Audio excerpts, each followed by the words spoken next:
Let me just quickly give you a list of 4 emotions that can change your life in one day. Emotions are powerful. Sometimes it doesn't take much to alter your whole life direction.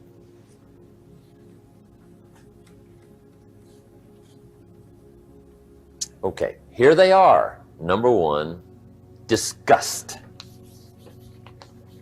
Powerful emotion. Disgust says, I have had it. See, that could be the day. The day you can say, I've had it. And whether you've had it with something small or something major, the day you can say, I've had it, may not be the day it ends, but the day it begins. The man's finally had it with mediocrity. He's had it with being a loser. He's finally had it with those awful sick feelings inside, knowing his wife is at the grocery store looking at 2 cans of beans, one marked 37 cents, one marked 39 cents. And the guy sick inside knows his wife's going to buy the 37-cent can, and she doesn't even like the brand. Do you know why she's going to buy the 37-cent can? To save 2 cents. The guy sick inside finally says, I've had it. Being on my knees in the dust looking for pennies, we're not living like this anymore.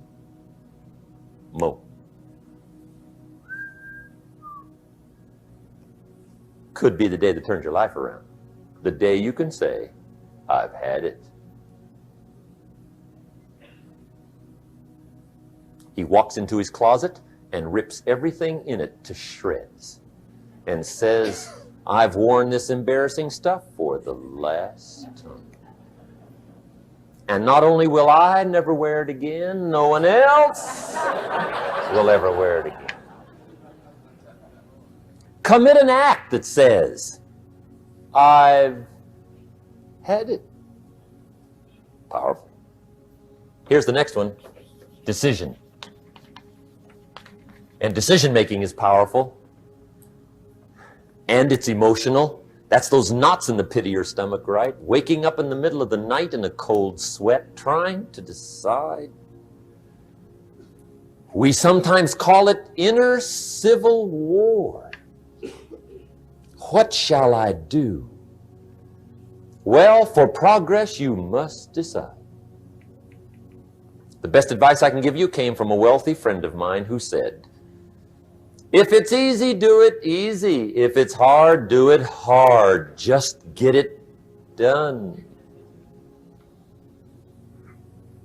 If you went home tonight and in the next few days cleaned up a whole list of decisions, that might furnish enough inspiration for the next 10 years. I found this out many times after you've decided. Getting on with it is easier than deciding. Sometimes decision is the toughest part. Here's the next emotion, desire, wanting to bad enough. And I don't know how to tell you to want to. That's something you've got to come up with. There's 2 things I know about desire. Number 1, it comes from inside, not outside. You don't send off for it. Number 2, I know desire can be triggered by something. Who knows what it might be? Sometimes desire waits and sleeps for something to happen. Maybe it's a book, maybe it's a song, maybe it's a sermon, maybe it's a lecture, a seminar, maybe it's the conversation of a friend, a happening, an event.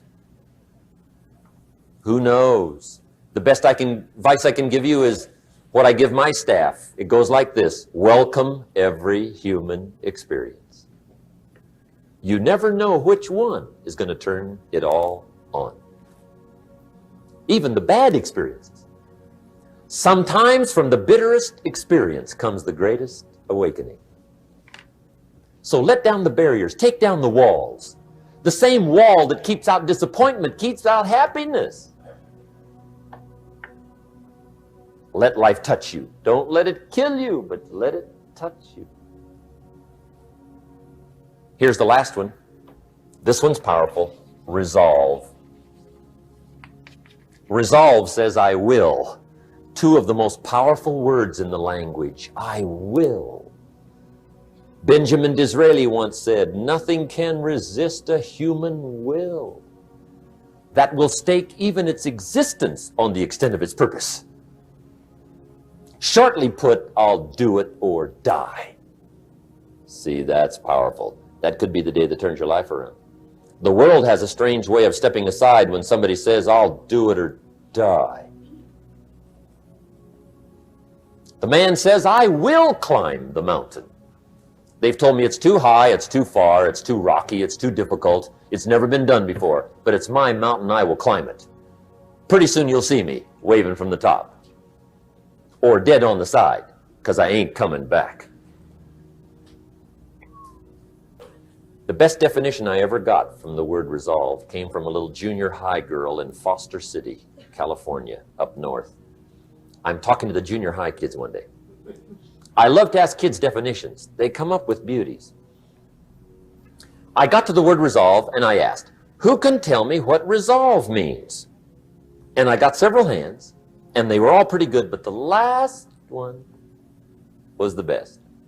Little girl, about 3 rows back, held up her hand. She said, Mr. Rohn, I think I know what resolve means. I said, darling, what do you think it means? She said, I think it means promising yourself you will never give up.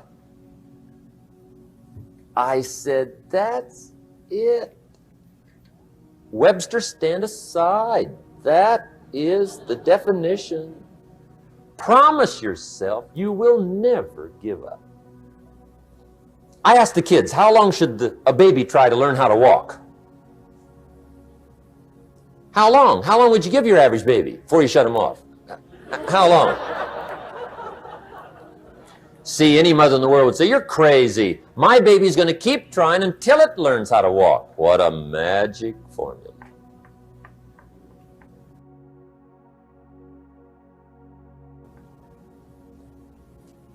Now let me show you what triggers all emotions into activity that brings results. And results is the name of the game. Here it is. Action. Finally, you must do something about how you feel. Jesus, the master teacher, said, don't just be listeners, be doers. The world admires the doers. Another Bible phrase says, faith without action is useless. Some people these days are big on affirmations. You've got to be very careful of affirmations. There's a thin line between faith and folly. The best clue I can give you on affirmations is this. Affirmation without discipline is the beginning of delusion. And there's nothing worse than delusion. The guy keeps walking west looking for the sunrise. I mean, delusion is bad.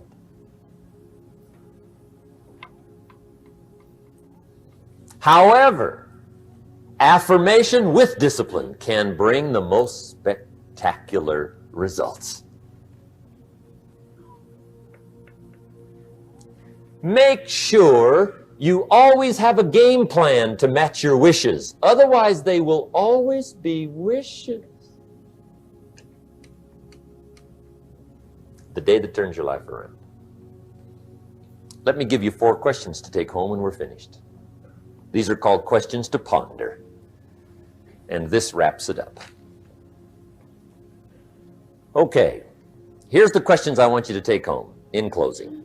First question is one of the major questions of the world. Why? Why should you try? Why read that many books? Why go that far? Why earn that much? Why share that much? Why learn all that? Why get up that early? Why put yourself through that much? Why try for all that? Good question. Why?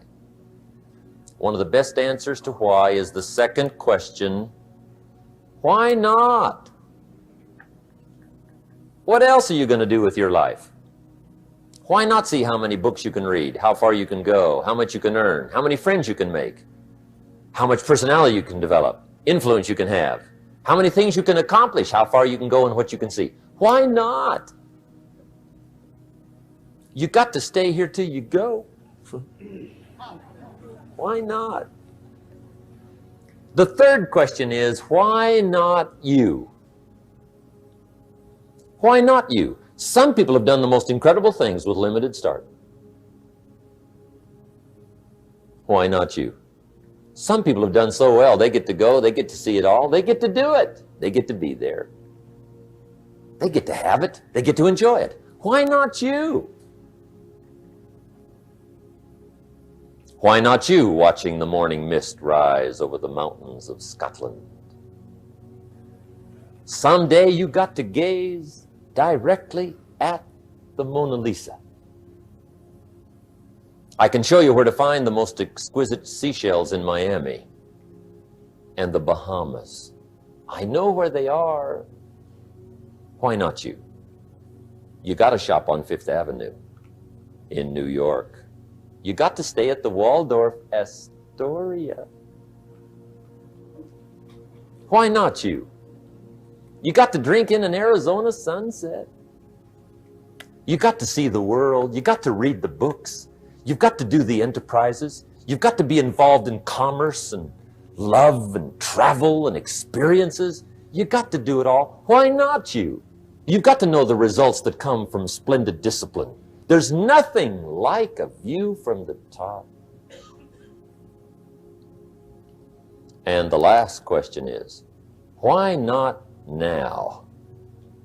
Don't postpone your better future any longer. Get at it tomorrow with new vigor. Get you some new books. Ask some new questions. Set some new goals. Get you a new journal.